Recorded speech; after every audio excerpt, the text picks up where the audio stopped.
जय हिंद। आज का हमारा टॉपिक है श्वसन यानी रेस्पिरेशन। तो आज हम देखते हैं कि श्वसन होता क्या है। तो हमने पिछले लेक्चर में देख चुका है कि पाचन कैसे होता है, मतलब कि भोजन हम ग्रहण करते हैं तो उसको छोटे टुकड़ों में कैसे तोड़ा जाता है।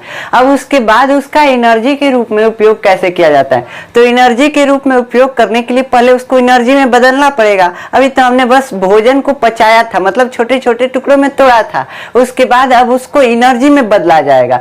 तो उस एनर्जी में बदलने की क्रिया को ही हम क्या कहते हैं, श्वसन कहते हैं।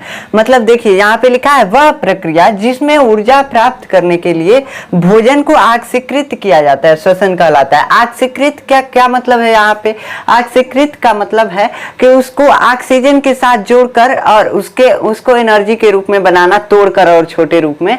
तो देखते हैं जैसे लोहे पे जंग लगता है, किसके कारण लगता है, आप पढ़े होंगे कि ऑक्सीजन जब लोहे के साथ अभिक्रिया कर लेता है तो जंग लग जाता है। तो वही उसको छोटे टुकड़ों में मतलब नष्ट करके और एक मिट्टी में परिवर्तित कर देता है। तो ऐसे इसमें एनर्जी लेने के लिए ऑक्सीकृत किया जाता है भोजन को, मतलब भोजन को ऑक्सीजन के साथ मिलाया जाता है, जिससे भोजन और छोटे टुकड़ों में टूटकर और क्या होता है, और छोटे टुकड़ों में टूटकर और उसको एनर्जी रूप में बदल दिया जाता है, मतलब कि ऊर्जा के रूप में। आप जानते होंगे अब तक कि श्वसन जो है वो हम जो सांस लेते हैं, खींचते हैं और छोड़ते हैं, इसको वही होता है श्वसन। लेकिन ये श्वसन नहीं है। श्वसन वह प्रक्रिया है जिसमें ऊर्जा के लिए भोजन को ऑक्सीकृत किया जाता है, मतलब कि ऊर्जा में बदला जाता है सिंपली। तो वही श्वसन कहलाता है। मतलब कि पाचन के बाद भोजन को ऊर्जा में बदलना क्या कहलाता है, श्वसन कहलाता है। बस इतना याद रखिएगा। अब ये श्वसन जो होता है ये दो प्रकार का होता है। श्वसन जो हम क्या करते हैं, ऑक्सीजन के द्वारा ही श्वसन करते हैं। तो श्वसन दो प्रकार का होता है। पहले देखिए पहला कौन सा श्वसन होता है। पहला होता है कोशिकीय श्वसन और दूसरा होता है श्वासोच्छ्वास। मतलब इसके दो भाग हैं श्वसन के, ये इन दो भागों से मिलकर बना है, श्वासोच्छ्वास और एक होता है कोशिकीय श्वसन। ठीक। तो श्वासोच्छ्वास क्या होता है, जैसे हम सांस खींच रहे हैं और छोड़ रहे हैं, इसको बोलेंगे श्वासोच्छ्वास। और जो कोशिका के अंदर अभिक्रिया हो रही है, मतलब भोजन को क्या किया जा रहा है, एनर्जी के रूप में बदला जा रहा है, ऊर्जा के रूप में बदला जा रहा है, उसी को बोलेंगे कोशिकीय श्वसन। और ये जो एनर्जी के रूप में बदलने की क्रिया जो है, एनर्जी के रूप में बदला जा रहा है, वो हमारे कोशिकाओं में हो रहा है। और कोशिकाएं कहाँ हैं, हमारे पूरे शरीर जो है, हमारा पूरा शरीर वो कोशिकाओं से मिलकर बना है। आप 9th में पढ़े होंगे कि हमारा पूरा शरीर जो है कोशिकाओं से मिलकर बना होता है। तो कोशिकाओं में जो है श्वसन होता है। और श्वसन, ये कोशिकीय श्वसन जो होता है दो प्रकार का होता है। देखिए हमने श्वासोच्छ्वास अभी बताया ना कि अंदर लेना और छोड़ना, यही क्या कहलाता है, श्वासोच्छ्वास कहलाता है। हवा को अंदर खींचे और छोड़ दिए, यही कहलाता है श्वासोच्छ्वास। ठीक। तो ये वायु को फेफड़ों में लेना और छोड़ना श्वासोच्छ्वास कहलाता है। अब देखते हैं कोशिकीय श्वसन। ये भी दो प्रकार का होता है। कोशिका में जो श्वसन होता है ना, वो दो प्रकार का होता है, दो तरह से होता है। एक तरह से आप कर सकते हैं कि दो तरह से होता है। जैसे आपका दो तरह से स्कूल जा सकते हैं। कभी आप मान लीजिए साइकिल से चले गए, आप पैदल चले गए, गाड़ी से चले गए, तीन तरह से जा सकते हैं। वैसे श्वसन जो होता है ये दो तरीके से हो सकता है।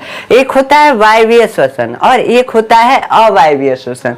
अब आपको नाम से ही पता लग रहा होगा, वायवीय श्वसन मतलब जो हवा से हो, ऑक्सीजन की उपस्थिति में हो, ऑक्सीजन के द्वारा हो, उसी को बोलते हैं वायवीय श्वसन। मतलब कि जिस श्वसन में मतलब भोजन को एनर्जी में बदलने की क्रिया को करने के लिए जिसमें ऑक्सीजन की आवश्यकता होगी, मतलब कि जो भोजन पच गया है, ये भोजन है मान लीजिए पचा हुआ भोजन। ठीक। अब इसको एनर्जी के रूप में हमको बदलना है, तो इसमें ऑक्सीजन को मिलाएंगे तब जो ये एनर्जी के रूप में बदलेगा, तब ये होगा वायवीय श्वसन। मतलब कि जब भोजन के साथ ऑक्सीजन को जोड़कर उसको एनर्जी के रूप में बदला जाएगा तो वायवीय श्वसन होगा, जिसमें वायु अथवा ऑक्सीजन की आवश्यकता होती है। वायु क्या है, ऑक्सीजन एक वायु ही तो है, हवा ही तो है ऑक्सीजन। ऑक्सीजन क्या है, हवा ही ना है। तो ऑक्सीजन के उपस्थिति में जो भोजन को एनर्जी के रूप में बदलना है, यही क्या कहलाता है, यही कहलाता है वायवीय श्वसन। ठीक। मतलब जो हवा की उपस्थिति में हो वो वायवीय श्वसन, और जो जिसमें हवा की जरूरत न पड़ती हो उसको बोलते हैं अवायवीय श्वसन। जिसमें वायु की आवश्यकता नहीं पड़ती है, वही होता है अवायवीय श्वसन। अब ये कहाँ होता है? ये जो होता है कोशिका में, माइटोकांड्रिया में होता है। माइटोकांड्रिया आप 9th में पढ़े हैं, इसको क्या बोलते हैं? कोशिका का पावर हाउस। मतलब कि जैसे हमारा है जो इलेक्ट्रिसिटी को प्रोड्यूस करता है, मतलब कि जो विद्युत आ रहा है, लाइट आ रहा है, उसको वो बनाता है। तो वैसे ही जो हमारा माइटोकांड्रिया है उसको बोला जाता है कोशिका का पावर हाउस। मतलब कोशिका को ऊर्जा देगा, तभी ना आप जब खाना खा लेते हैं तो आपके पास एनर्जी आ जाता है, तो कहते हैं चलो लाओ एक काम दे दो, हम कर देंगे, ठीक। तो उस मतलब इसलिए माइटोकांड्रिया को ऊर्जा गृह कहा जाता है या पावर हाउस कहा जाता है, ठीक। अब इसको माइटोकांड्रिया को हम अब अगले लेक्चर में अच्छे से देखेंगे, ठीक। इसके बाद होता है अवायवीय श्वसन। अवायवीय श्वसन जो होता है कोशिका द्रव्य में होता है। अब ये माइटोकांड्रिया और कोशिका द्रव्य क्या है? अब देखिए, ये मान लीजिए आपकी कोशिका है, ठीक। ये आपकी कोशिका है, ये हो गया आपका न्यूक्लियस यानी केंद्रक, ठीक। उसके बाद माइटोकांड्रिया ये हो गया, ठीक। इसमें बहुत सारे कोशिकांग होंगे कोशिका में। और उसके बाद कोशिका को फूले रखने के लिए क्या होता है? इसमें कुछ लिक्विड भरा होता है, फ्लूइड भरा होता है। इसको क्या बोलते हैं? कोशिका द्रव्य बोलते हैं। मतलब कि एक जल के टाइप का कुछ भरा होता है, उसी को बोलते हैं कोशिका द्रव्य। और इसी द्रव्य में जो है, इसी द्रव्य में अनाक्सी श्वसन होगा, जिसमें ऑक्सीजन की आवश्यकता नहीं होगी। माइटोकांड्रिया कहता है हम बिना ऑक्सीजन के भोजन को एनर्जी के रूप में बदलेंगे ही नहीं। मतलब कि बिना ऑक्सीजन को ये भोजन को आपके ऊर्जा के लिए नहीं उपयोग होने देगा। तो ये माइटोकांड्रिया का काम है। तो माइटोकांड्रिया बिना ऑक्सीजन के बनाएगा ही नहीं ऊर्जा, तो इसको ऑक्सीजन चाहिए। और जब ऑक्सीजन नहीं होगा, कुछ ऐसी परिस्थितियां आ जाती हैं जिसमें ऑक्सीजन ना हो, तो ऑक्सीजन ना हो तो उसके लिए ऊर्जा के रूप में बदलने का कार्य जो करता है कोशिका द्रव्य करता है। तो इसमें जो है कोशिका द्रव्य में जो श्वसन होता है, जो ऊर्जा के रूप में भोजन को बदला जाता है, वो मतलब कम एनर्जी बनता है। जब ऑक्सीजन रहेगा तो ज्यादा एनर्जी, और जब ऑक्सीजन के बिना उपस्थिति में होगा तो वो कम एनर्जी में बदलेगा, ठीक।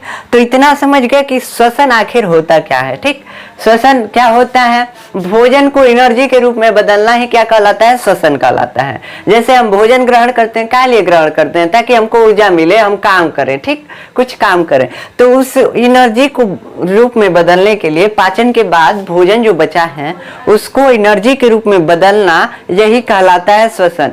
तो यह दो प्रकार का होता है, वायवीय श्वसन और अवायवीय श्वसन।